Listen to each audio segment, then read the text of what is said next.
Assalamualaikum warahmatullahi wabarakatuh. Kita akan melanjutkan materi perkuliahan kita, yaitu desain penelitian model pre-eksperimen yang berjenis one group pretest post-test.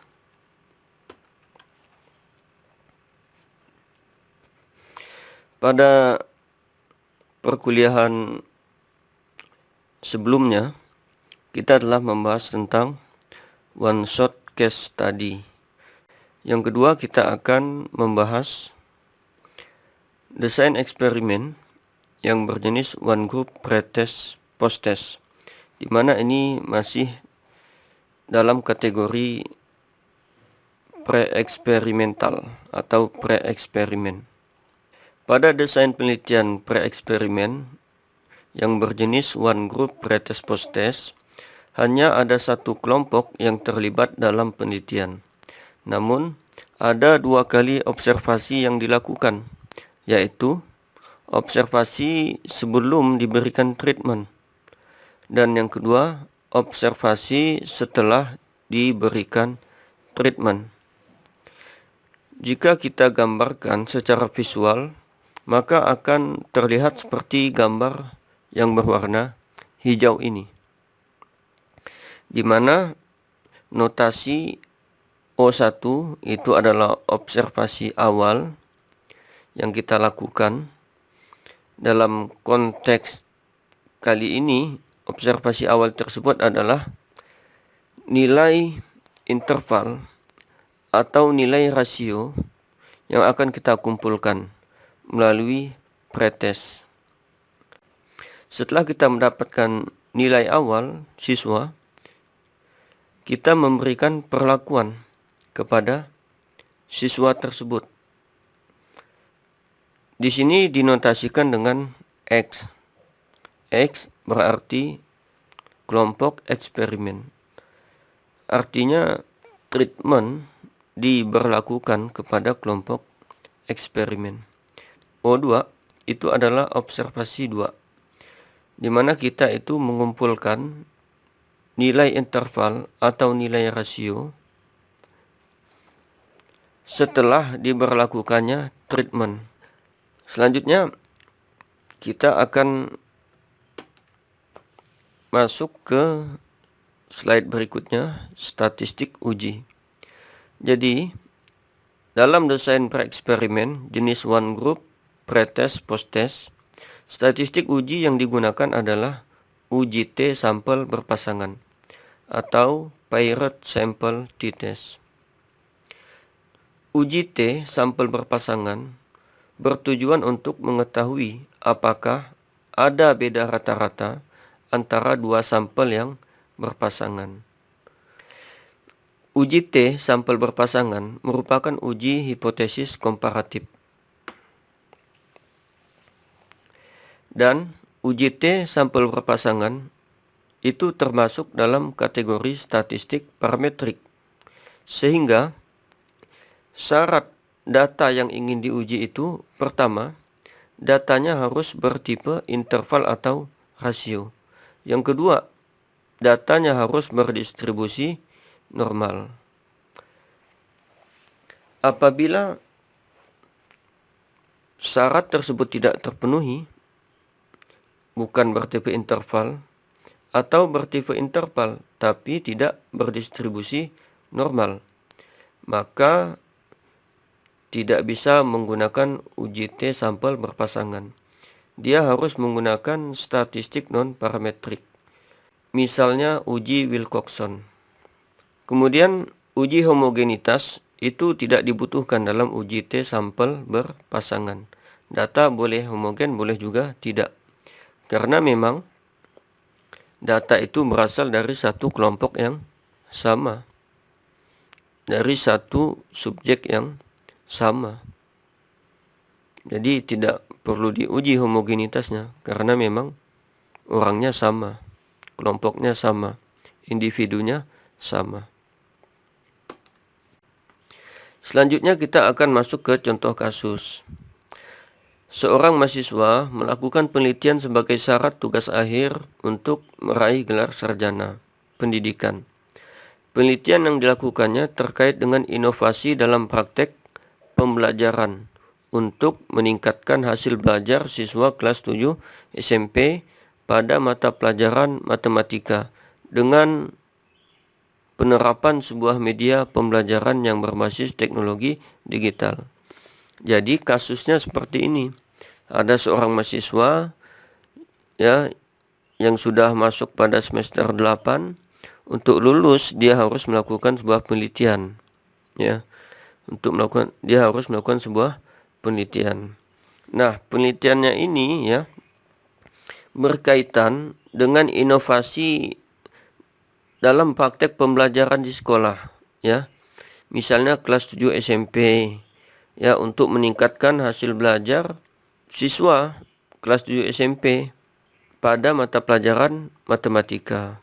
Inovasi dalam praktek pembelajaran tersebut itu harus menerapkan sebuah media pembelajaran yang berbasis teknologi saat ini atau teknologi digital. Nah, kalau kasusnya seperti ini ya, kita bisa memiliki beberapa judul ya. Di sini kita berikan 2 contoh judul. Yang pertama, pemanfaatan media audiovisual untuk meningkatkan hasil belajar siswa kelas 7 di SMP XYZ Kabupaten ABC.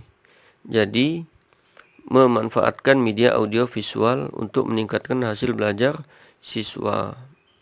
Judul yang kedua, pengembangan media visual interaktif berbasis teknologi digital untuk meningkatkan hasil belajar siswa kelas 7 di SMP XYZ Kota IJK. Jadi, kita lihat judul yang pertama ya. Dia itu menggunakan sebuah media audiovisual untuk meningkatkan hasil belajar siswa. Jadi di sini adalah kuantitatif ya. Jadi jenis penelitiannya itu kuantitatif. Kemudian judul yang kedua, pengembangan media visual interaktif untuk meningkatkan hasil belajar siswa kelas 7. Di sini jenis penelitiannya adalah R&D ya, penelitian pengembangan. Artinya apa? Jika R&D dia itu penelitiannya itu menghasilkan sebuah produk ya. Tujuannya untuk menghasilkan sebuah produk dan menguji efektivitas produk tersebut. Sedangkan yang judul pertama itu penelitiannya tidak menghasilkan sebuah produk ya, namun hanya sebatas mengukur hasil belajar siswa ya, apakah ada perubahan, ada pengaruh dari hasil belajar siswa sebelum dan setelah menggunakan media audio visual. Kita lanjut pada tahap penyelesaian. Yang pertama kita tentukan judul ya. Jadi di sini kita akan memilih judul pengembangan media visual interaktif berbasis teknologi digital untuk meningkatkan hasil belajar siswa kelas 7 di SMP XYZ Kota IJK. Yang kedua, menentukan metode penelitian. Karena kita memilih judul pengembangan, maka metode penelitian yang digunakan adalah R&D, di mana penelitian R&D ini dia akan menghasilkan suatu produk ya, kemudian menguji efektivitas dari produk tersebut. Langkah ketiga, desain penelitian. Desain penelitian ya yang kita pilih adalah pre-eksperimen jenis one group, pretest, posttest. Kenapa kita memilih one group, pretest, posttest? Jadi kita asumsikan bahwa mahasiswa ini dia melakukan penelitian di dalam sebuah kota kecil ya, kota IJK ya, kota IJK. Kota kecil ya, sekolahnya tidak banyak. Kemudian pas kebetulan ya, dia melakukan penelitian di SMP XYZ di mana kelasnya hanya ada satu. Jadi kelas 7 hanya ada satu, kelas 8 hanya ada satu, kelas 9 hanya ada satu. Misalnya seperti itu. Jadi dia tidak bisa menggunakan kelas kontrol karena kelas 7 itu hanya ada satu kelas. Maka terpaksa ya mau tidak mau ya harus memilih one group pretest dan post-test.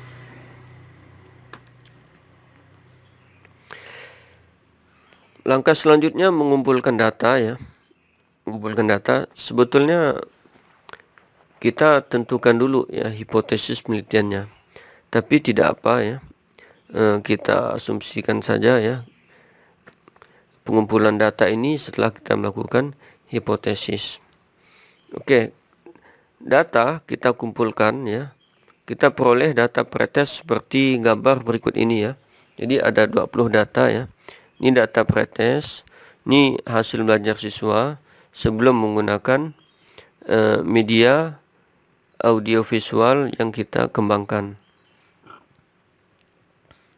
Kemudian yang kedua, ini adalah nilai post-test. Ini adalah nilai post-test, yaitu hasil belajar siswa ya setelah mengikuti pembelajaran menggunakan media audio visual yang telah dikembangkan.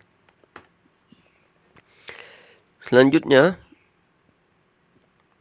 rumusan masalah. Nah, ini sebetulnya rumusan masalah ini dilakukan sebelum pengumpulan data ya. Jadi berdasarkan kasus yang diberikan tadi ya, kita rumuskan masalah atau pertanyaan penelitiannya adalah apakah media visual interaktif berbasis teknologi digital efektif dalam meningkatkan hasil belajar siswa? Itu rumusan masalahnya. Kemudian dari rumusan masalah kita akan turunkan menjadi hipotesis penelitian. Di sini hipotesis ya, hipotesis penelitian itu tidak dibuat atau dirumuskan asal-asalan tanpa landasan. Hipotesis itu dibuat ya berdasarkan landasan teori yang ada, yang valid, atau berdasarkan hasil penelitian terdahulu. Makanya di sini yang pertama adalah hipotesis teori. Teorinya apa? Teorinya bahwa ada teori ya yang menyatakan bahwa pembelajaran dengan menggunakan media visual dan interaktif itu dapat menarik perhatian siswa dan dapat mendorong siswa untuk terlibat aktif dalam pembelajaran. Jika siswa itu tertarik, perhatiannya terfokus pada pelajaran, kemudian mereka terlibat aktif, maka itu akan meningkatkan kemampuan siswa, kompetensi siswa, baik dari aspek psikomotorik, afektif, maupun kognitif. Dengan kata lain, media visual dan interaktif yang diterapkan dalam pembelajaran itu dapat ya akan berdampak pada peningkatan hasil belajar siswa. Itu landasan teorinya, yaitu banyak tercantum di dalam buku-buku bidang pendidikan seperti media pembelajaran, teknologi pembelajaran, ya, kemudian model-model pembelajaran dan lain sebagainya. Maka dari landasan teori tersebut kita merumuskan sebuah hipotesis yang sesuai dengan rumusan masalah kita, sesuai dengan masalah penelitian yang kita temui. Nah, hipotesisnya ya kita namakan hipotesis statistik. Ada dua, H0 dan H1. Jadi H0-nya, media visual interaktif tidak efektif dalam meningkatkan hasil belajar siswa. H1-nya, hipotesis alternatif, media visual interaktif efektif dalam meningkatkan hasil belajar siswa. Nah, hasil penelitian kita ini ya, itu akan menerima H0 atau menolak H0 ya. Apabila H0 diterima, maka H1 ditolak. Apabila H0 ditolak, maka H1 diterima. Nah, hipotesis ini akan kita tuliskan dalam notasi statistik ya. Dalam uji banding ya, notasinya itu menggunakan mu1 dan mu2. Sampel itu ya, nilai rata-rata sampel itu mu1 dan mu2. Di sini kita menuliskan mu1 adalah nilai rata-rata sampel sebelum menggunakan media. mu2 nilai rata-rata sampel setelah menggunakan media. Kalau kita balik boleh ya. Kalau dibalik boleh, namun kita sesuaikan notasi di bawahnya ya. Notasi statistiknya H0.2 mu2 sama dengan mu1. Artinya rata-rata nilai postes siswa sama dengan rata-rata nilai pretest siswa. Kemudian H1.2 mu2 lebih besar dari mu1. Jadi rata-rata nilai postes siswa itu lebih besar dari rata-rata nilai pretest siswa. Artinya ada peningkatan. Kita juga bisa menggunakan notasi mu-d ya, mu-d. Mu-d, d itu singkatan dari difference atau selisih ya. Jadi H0.2 mu-d sama dengan 0. Jadi selisihnya adalah 0. Selisih antara rata-rata nilai postes dan selisih antara rata-rata nilai pretest itu 0, sama ya. H1.2 mu-d lebih besar dari 0. Selisihnya lebih dari 0. Kemudian kita menentukan tingkat signifikansi. Tingkat signifikansi atau margin error ya, margin error atau margin kesalahan. Di sini kita tentukan margin errornya atau alpha itu 5% atau 0,05. Dengan kata lain, kalau alpha 5% berarti tingkat kepercayaannya atau confidence levelnya itu 95%. Selanjutnya menentukan statistik uji. Ya, jadi yang kita gunakan adalah paired sample t-test dengan uji satu arah pihak kanan. Kenapa kita memilih paired sample t-test? Karena kita menggunakan dua sampel data yang berpasangan, yaitu dua sampel data yang berasal dari individu yang sama, dari kelompok yang sama. Kemudian kenapa kita memilih uji satu arah pihak kanan? Karena kita lihat hipotesis penelitiannya dalam notasi statistik tadi ya. Kita lihat H1-nya. H1 itu mu-d lebih besar dari 0 atau mu2 lebih besar dari mu1. Sehingga kita lihat notasinya menunjuk ke arah kanan ya, menunjuk ke arah kanan. Tanda lebih besar itu menunjuk ke arah kanan. Atau ya, daerah penolakan H0 itu berada di sebelah kanan. Kemudian yang kedua, setelah uji banding, karena kita ini adalah pengembangan ya, R&D, kita melanjutkan uji efektivitas terhadap produk tersebut dengan menggunakan N-gain score ya. Syaratnya jika kita ingin menggunakan paired sample t-test, tipe data, jenis data yang dianalisis itu bertipe interval atau rasio. Kemudian data tersebut berdistribusi normal. Itu syaratnya. Yang kedua, untuk uji efektivitas menggunakan N-gain score, syaratnya harus ada beda rata-rata antara nilai post-test dan pretest harus ada beda rata-rata yang signifikan. Kalau tidak signifikan, maka kita tidak bisa menggunakan N-gain score untuk menguji efektivitas. Baik, selanjutnya kita menentukan nilai tabel, T-tabel. Ya, nilai T-tabel. Nilai T-tabel ini kita dapat dari nilai alfa yang telah kita tentukan, kemudian jumlah data yang kita miliki. Karena kita memiliki jumlah data sebanyak 20, ya seperti pada tahap pengumpulan data tadi, maka kita akan mendapatkan T-tabel itu 1,729. Jadi seperti ini ya. Kita satu arah ya, one tile. Ya, kalau dua arah two tile. Karena satu arah kita one tile. Jadi satu arah kita lihat ya signifikansi levelnya 0,05 ya. Kemudian kita lihat DF-nya, degree of freedom atau derajat kebebasan. Derajat kebebasan adalah jumlah data dikurang 1. Jumlah data kita 20 dikurang 1 jadi 19.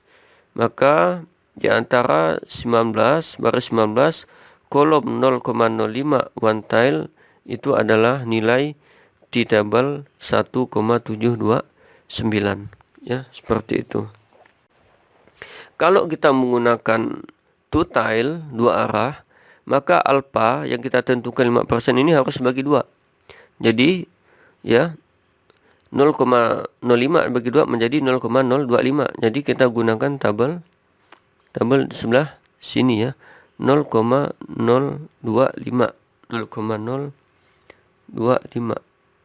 ya di sini ya. Sebelah sini ya. Sebelah sini kita akan dapatkan sekitar 2,093 ya. Nah, dasar pengambilan keputusan ya. Dasar pengambilan keputusan ada 2 cara ya. Sebetulnya ada 3, tapi untuk slide yang ini kita tampilkan 2. Cara pertama, kita menggunakan SPSS. Kita melihat pada variabel sig dot, artinya signifikansi ya, significance ya.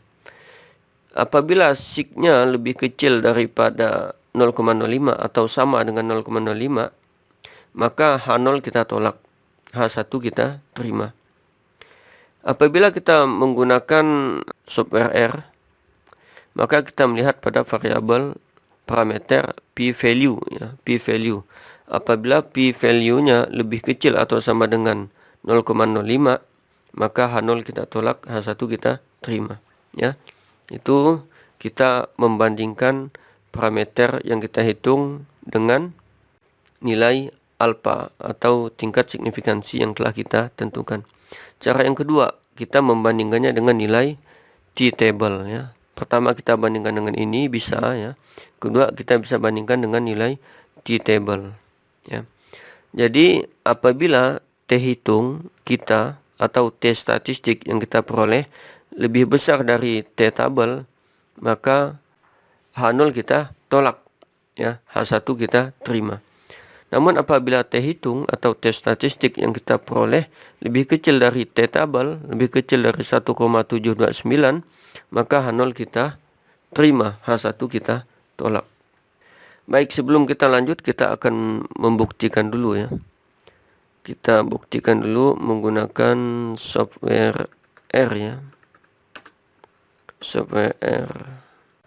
Kita akan cek ya dengan software R apakah betul cara kita menentukan nilai T-table satu arah dan dua arah.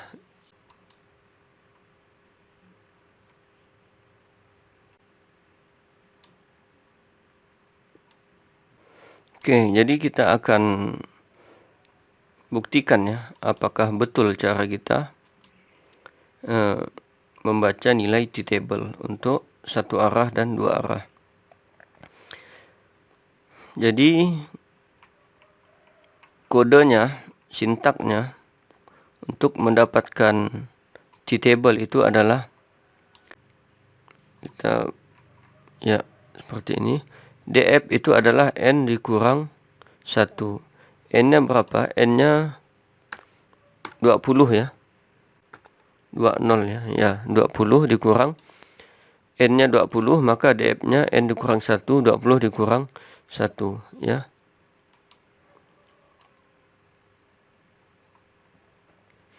Oke. Ini untuk satu arah pihak kiri ya. Pihak kiri sama ya dengan pihak kanan, hanya saja pihak kiri itu dia akan bernilai negatif ya. Kalau pihak kanan dia akan bernilai positif. Sekarang untuk menjadikan itu pihak kiri ya, kita tentukan ya parameter lower dot tile itu false. Oke. Artinya ekor lower kan lebih rendah ya. Tile kan ekor. Jadi ekor lebih rendah itu false. Artinya ekornya lebih tinggi ya. Ekornya lebih tinggi itu maksudnya nilainya positif ya. Nilainya positif. Nah, sekarang kita jalankan ya. Kita jalankan, kita lihat hasilnya. Ya. Kita lihat hasilnya. T critical 1,729 ya. Ya, ini untuk satu arah ya. Ya, dengan alpha 0,05, DF 20 dikurang 1, kita dapatkan T-tabelnya atau T critical itu 1,729 ya. Nah, kalau dua arah ya. Kalau ini true ya, berarti itu adalah satu arah pihak kiri ya, berada di sebelah kiri ya nilai T critical-nya. Berarti lower atau negatif ya. Kita akan cek, kita jalankan. Kemudian kita jalankan lagi. Hasilnya minus 7,29 ya. Minus 7,29. Bedanya hanya negatif posisinya. Kalau pihak kanan posisinya di arah kanan atau positif, kalau pihak kiri arahnya di sebelah kiri atau negatif. Nah, sekarang kalau dua arah ya. Kalau dua arah berarti alfanya kita bagi 2. Jadi 0,025 ya. Dengan derajat kebebasan 19, apakah benar nilainya itu 2,093? Seperti ini ya. 2,0993 ya. Yang kita perhatikan dulu ya. Kita tentukan derajat, kita tentukan nilai alfanya. Alfanya kita tentukan 0,05 ya. 0,05. Berarti kalau one tile kita pakai ini. Tapi kalau two tile atau dua arah, 0,05-nya berada di sini. Sama artinya dengan 0,05 dibagi 2 ya, 0,025. Kita lihat apakah benar seperti itu. Ya, hasilnya 2,093 ya. Kita ubah ya. P-nya 0,025 ya. Kemudian kita jalankan. Hasilnya minus 2,093 ya. Nah, 2,093.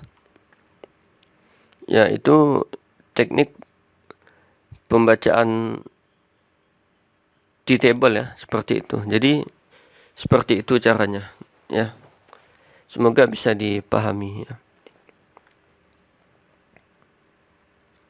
Ini hanya angka di tabel ya. Di tabel itu two tile itu ya ditulis 0,05. Tapi ya itu hanya untuk pembacaan saja ya.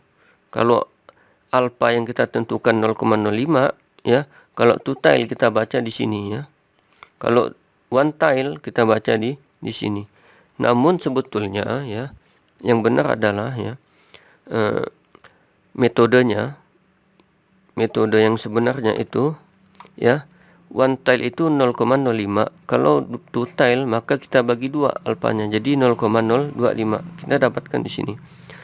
Sebab apa? Sebab nanti ketika kita menggambarkan kurva normalnya ya, maka akan ada dua daerah penolakan H0, sebelah kanan dan sebelah kiri. Sebelah kanan 0,025, sebelah kiri 0,025. Nah, jadi seperti itu. Baik, kita lanjutkan.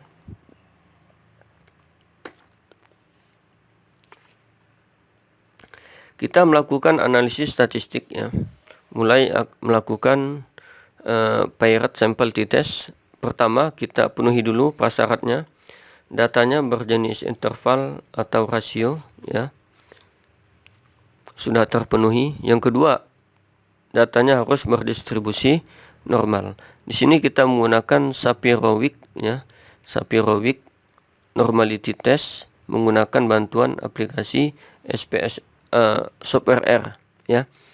Sintaknya kita tuliskan Shapiro.test nilai pretest. Hasilnya kita lihat p-value-nya 0,7128.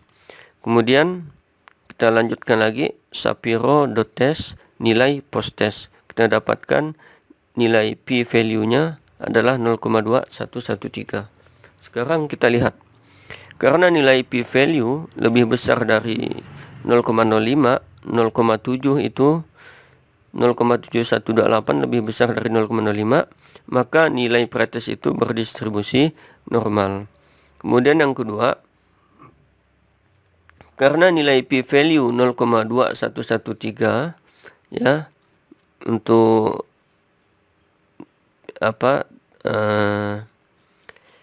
p-value dari hasil Shapiro-Wilk ya, Shapiro-Wilk itu adalah 0,2113 lebih besar dari 0,05, maka nilai post-test berdistribusi normal. Nah, sekarang nilai pretest dan post-test sudah berdistribusi normal. Kita bisa lanjut ke pengujian uji T ya, uji T sampel berpasangan. Sebelum kita lanjut ya, untuk menguji normalitas data, kita bisa melihat pada kurva normalnya seperti ini ya. Untuk pretest kita lihat ya bahwa data yang berdistribusi normal, maka dia itu akan cenderung untuk membentuk kurva yang simetris seperti ini ya, kurva normal. Tidak condong ke kiri, tidak condong ke kanan, tapi dia simetris seperti ini ya. Begitu juga nilai post-testnya ya. Jadi kita juga bisa melihat normalitas data melalui kurva normal atau histogram. Bisa juga kita melihat Kiki plot ya. Ini Kiki plot untuk nilai pretest ya. Jadi apabila seluruh nilai pretest, seluruh nilai sampel yang akan kita uji T ya, dia itu akan berkumpul sepanjang garis linear ini ya. Nah, demikian juga nilai post-test ya. Dia berkumpul sepanjang jalur linear ini ya, garis linear ini ya. Tidak normal apabila dia berpencar sangat jauh ya. Berpencar itu disebut tidak normal. Dan kita lihat di sini nilai-nilainya itu cenderung untuk berkumpul pada sepanjang garis linear, sehingga ya baik dari pembacaan histogram, pembacaan Kiki plot atau hasil Shapiro-Wilk test, kita dapatkan bahwa data pretest dan post-test itu berdistribusi normal. Kemudian sebagai tambahan ya, untuk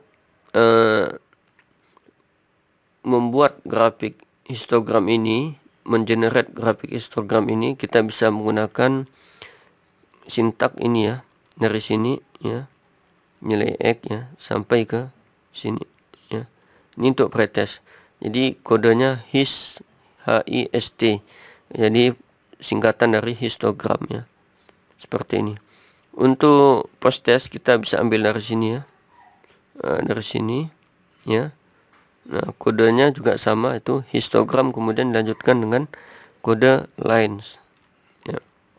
Nah, untuk Kiki plot ya, pada software R kita bisa generate menggunakan kode ini, Kiki norm dan Kiki line ya. Ini untuk pretest, yang bawahnya untuk post-test. Baik. Jadi Kesimpulannya, karena data dari kedua sampel, pretest dan posttest, itu berdistribusi normal, maka analisis data dapat dilanjutkan menggunakan statistik parametrik, yaitu yang akan kita gunakan adalah Paired Sample t-test. Nah, di sini kita melakukan perhitungan untuk uji tes sampel berpasangan dari nilai pretest dan posttest tadi yang telah kita kumpulkan, ya. Ada 20 ya. Ini nilai pretest, ini nilai posttest, ya. Nah, kita hitung secara manual dulu ya. Secara manual ya, kita dapatkan seperti ini. Ya, kita buat tabel bantu ya, kita tambahkan kolom DI dan DI kuadrat. DI itu singkatan dari difference ya. DI kuadrat itu difference kuadrat, DI difference atau selisih. Jadi selisih antara nilai posttest dan pretest, atau U2 dikurang U1, mu2 dikurang mu1. 79,51 dikurang 71,72 hasilnya 7,79. 70,16 dikurang 67,52 hasilnya 2,64. Begitu seterusnya sampai data yang ke-20.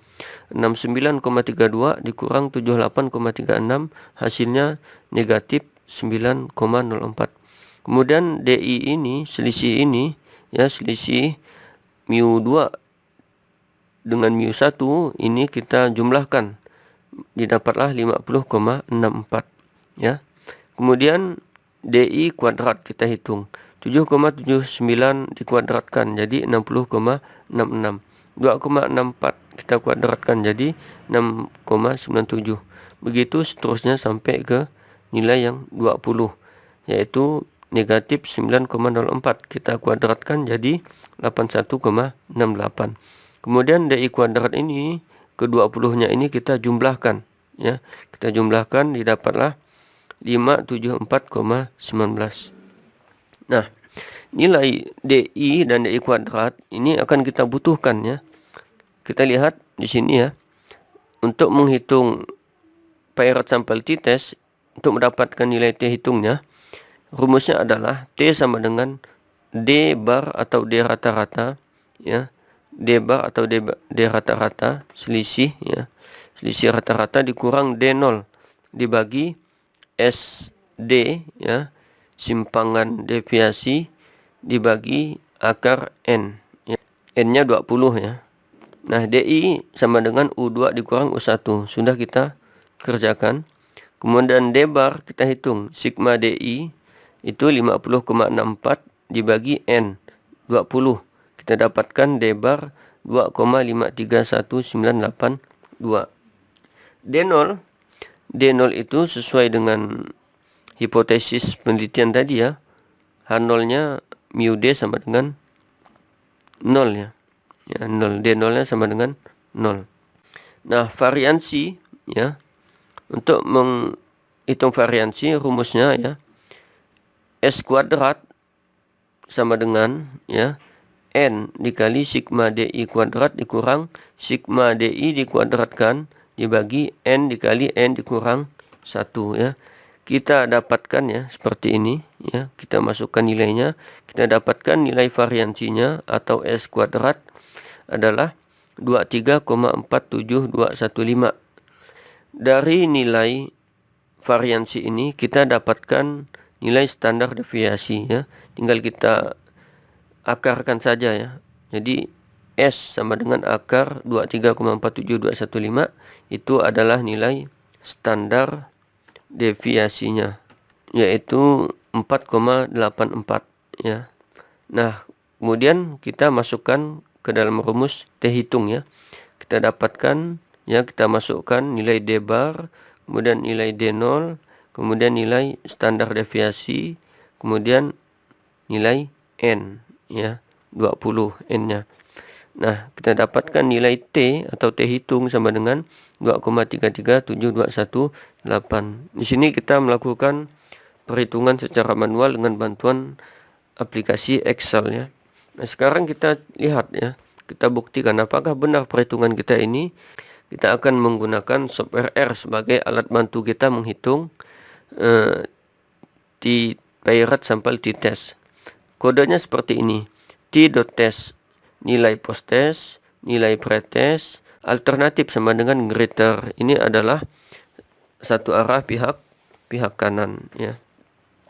Hasilnya nilai T hitung 2,3372, ya, sama 2,3372. DF-nya 19, ya. 20 dikurang 1.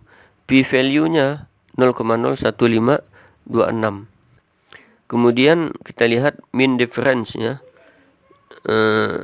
Selisih rata-rata, ya. Selisih rata-rata 2,531982. Nah, ini ya, D-bar, ya. Selisih rata-rata, ya. Nah, sekarang kita akan mengecek nilai T-table, ya. Tadi kita sudah melakukan pembacaan melalui tabel T. Sekarang kita cek nilai T-table menggunakan software R, ya. Nah, seperti ini, ya. Tadi juga sudah kita demonstrasikan.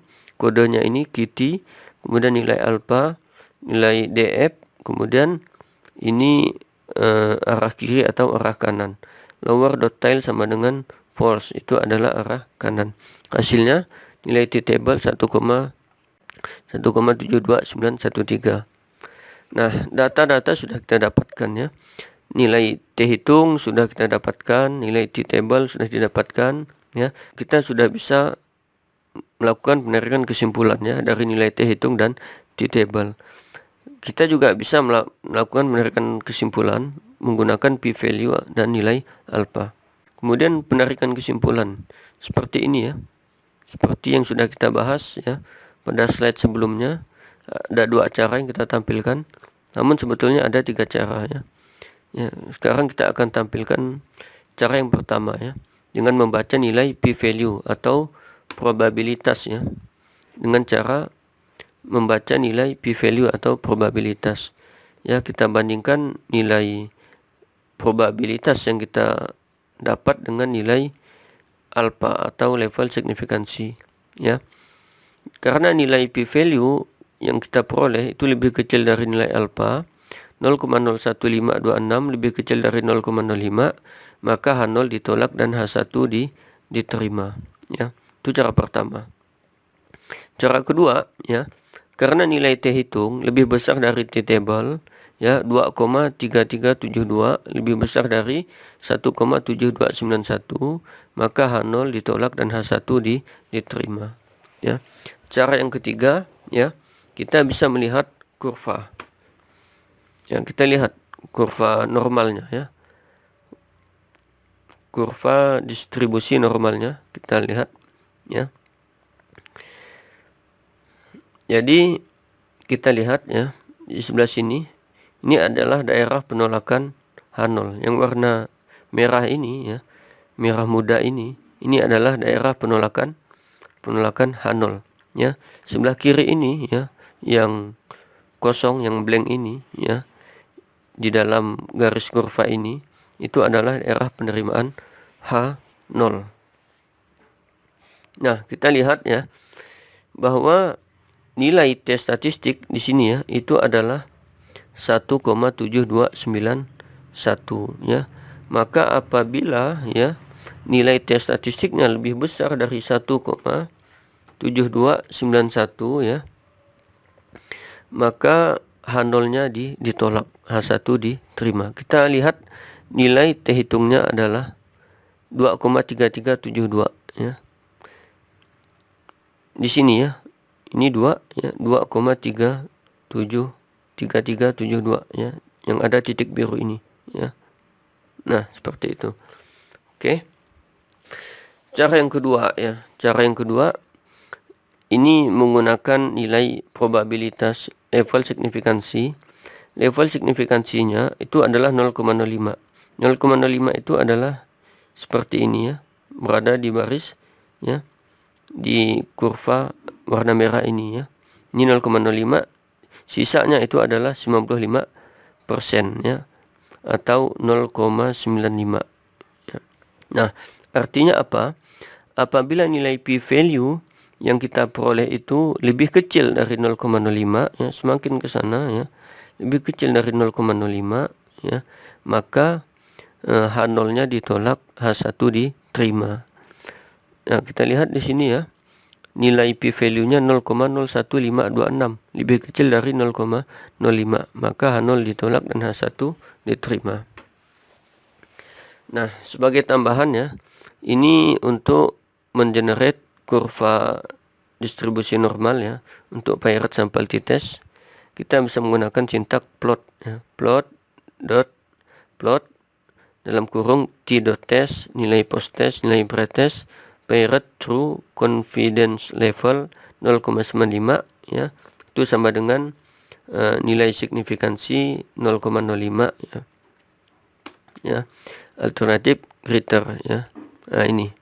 Nah, untuk menjalankan sintak plot ini kita harus meload library WebR. Nah, untuk bisa meload library WebR ini, kita harus menginstal paket yang namanya DevTools ya. Perintahnya install.packages DevTools. Nah, kita install DevTools, kita load library WebR, baru kita jalankan sintak untuk mengenerate kurva normal. Selanjutnya kita interpretasi ya, karena H0-nya kita tolak ya, H1-nya kita terima. Artinya, media pembelajaran visual interaktif berbasis teknologi digital efektif dalam meningkatkan hasil belajar siswa. Oke, itu interpretasinya. Sebetulnya untuk efektivitas itu ada di N-gain ya. Jadi sebetulnya di sini interpretasinya bahwa ada beda rata-rata yang signifikan antara nilai post-test dan nilai pre-test. Artinya, rata-rata nilai post-test lebih besar dari rata-rata nilai pre-test. Ya, lebih besar. Dan perbedaannya itu ya, itu signifikan. Karena signifikan, maka kita bisa lanjut ke uji efektivitas menggunakan N-gain score.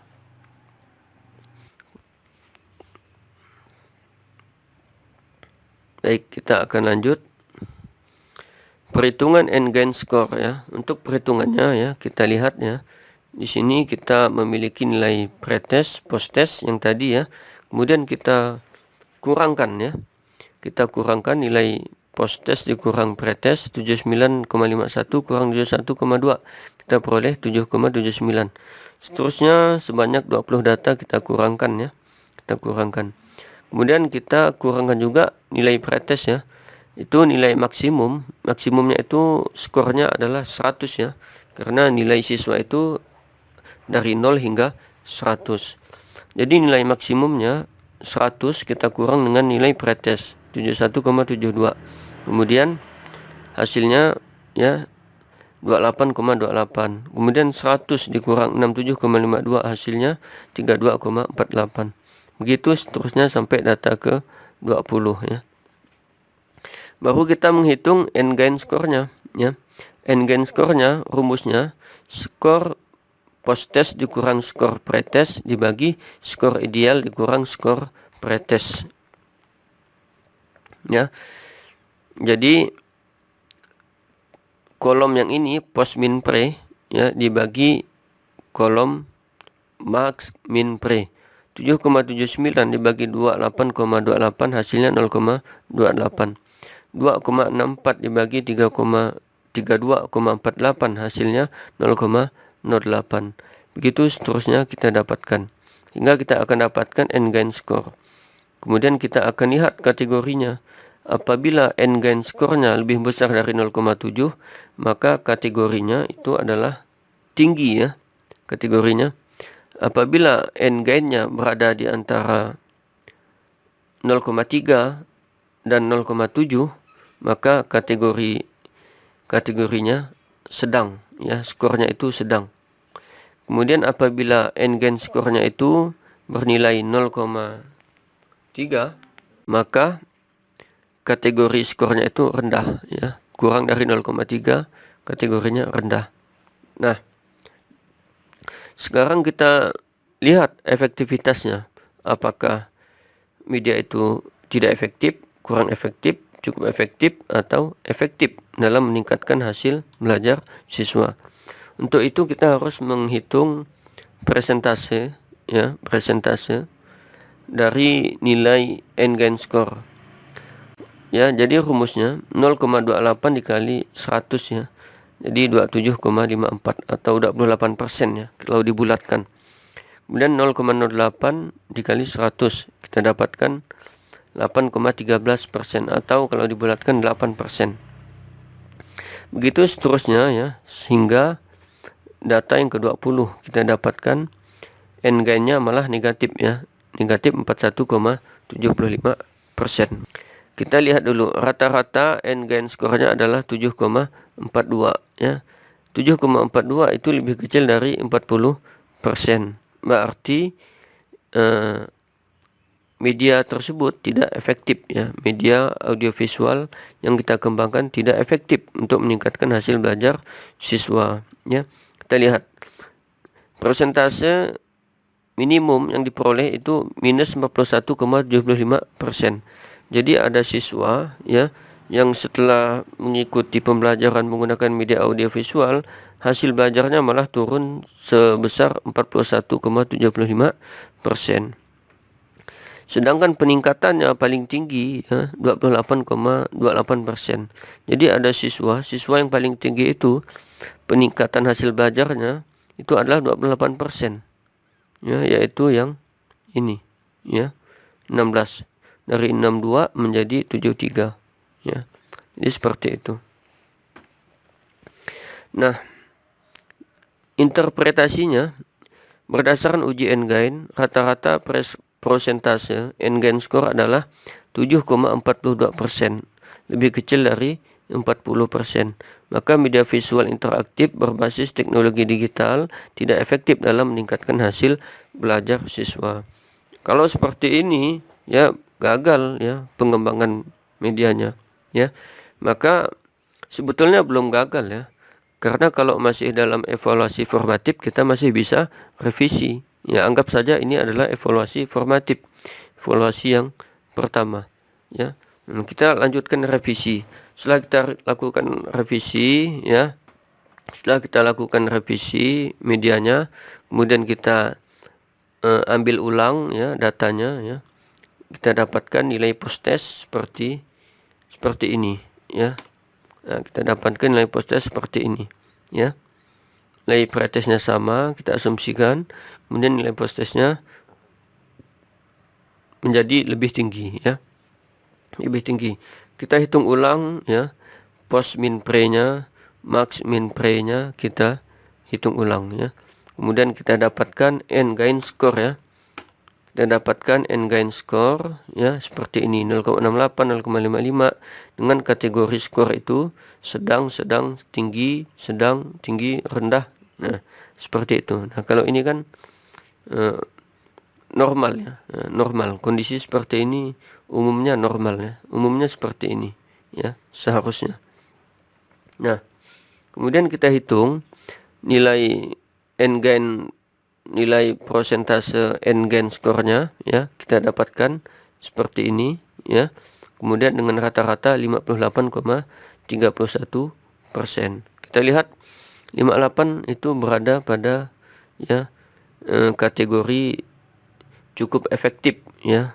Jadi media audiovisual berbasis teknologi digital yang telah kita kembangkan itu cukup efektif ya, cukup efektif untuk meningkatkan ya hasil belajar siswa, cukup efektif ya dengan N-gain score ya persentasenya 58,31% ya.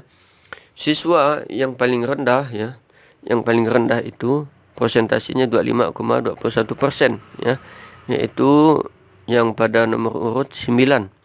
Pada awalnya pretestnya 78,95. Setelah mengikuti pembelajaran menggunakan media audiovisual yang dikembangkan ya, didapatkan peningkatan sebesar 25,21%, yaitu menjadi 84,26. Yang tertinggi siswa itu ya mengalami peningkatan hasil belajar sebesar 88,6%, yaitu siswa dengan nomor urut 8 ya. yang pada pretest dia mendapatkan 75,54, kemudian setelah mengikuti pembelajaran menggunakan media audiovisual dia mendapatkan skor post-test 97,21. Itu peningkatan sebesar 88,6%. Jadi seperti itu. Interpretasinya berdasarkan uji N-Gain score, rata-rata persentase N-Gain score adalah 58,31% atau lebih besar dari 56%. Maka media visual interaktif berbasis teknologi digital cukup efektif dalam meningkatkan hasil belajar siswa. Oke, demikian untuk pertemuan kali ini ya. Kita tutup.